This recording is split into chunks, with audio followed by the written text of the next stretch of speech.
Good day, I'm Andrea Chisholm and this is your JIS News for Thursday, August 13.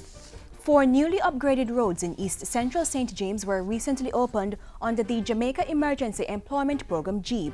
A total of $12 million was spent to rehabilitate the Lovers Lane, Dollamanga, Timber Close and Green Park roadways. After opening those roads, Transport and Works State Minister Richard Azan toured others that are getting attention on the JIP's road patching program in St. James.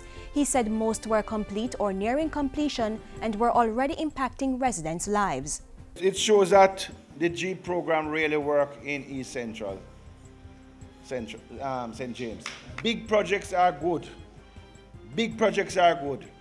But some of these small projects have a great impact on the life of the people in the communities.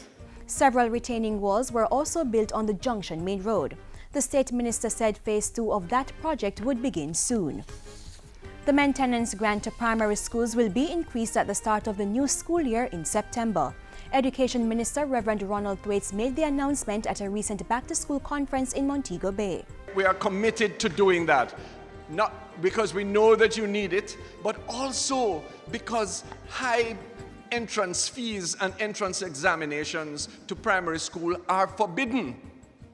It is reasonable for you to ask a parent for a contribution, but it is not allowed for you to insist that there is some school fee to get into a primary school.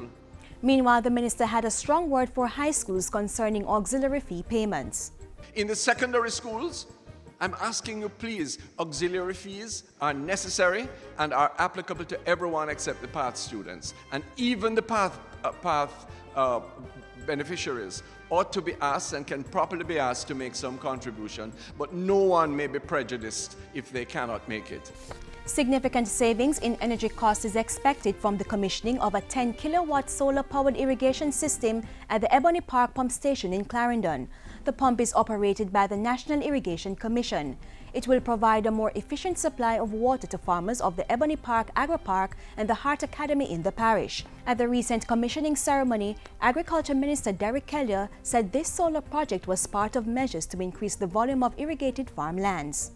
This must serve as a pilot project to be replicated across the island, and it is my hope that this solar energy project will be expanded to other regions where the NIC operates to meet the growing demands that it faces at this time.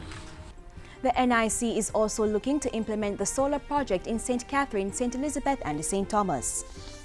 Government will be taking steps to address the issue of greenhouse gas emissions from the transport sector.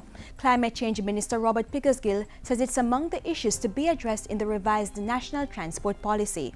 The Ministry of Transport and Works will commence a review of the National Transport Policy shortly, and it is anticipated that issues related to greenhouse gas emissions from the transport sector and the related climate change impacts will be addressed in the revised policy. The minister was speaking recently at a global fuel efficiency workshop.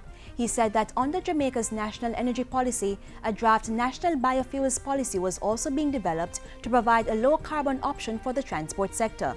It will also target lower emissions of harmful pollutants.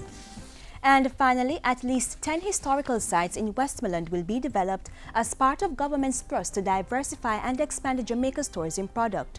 Tourism and Entertainment Minister Dr. Wickham McNeil made the announcement while touring heritage sites in the parish recently. The Fontabelle Great House, which is located on the Froome Estate, could become the centerpiece of the development plan. An analysis of the property done by TPDCO has recommended that surrounding buildings and artifacts be developed as part of a heritage trail.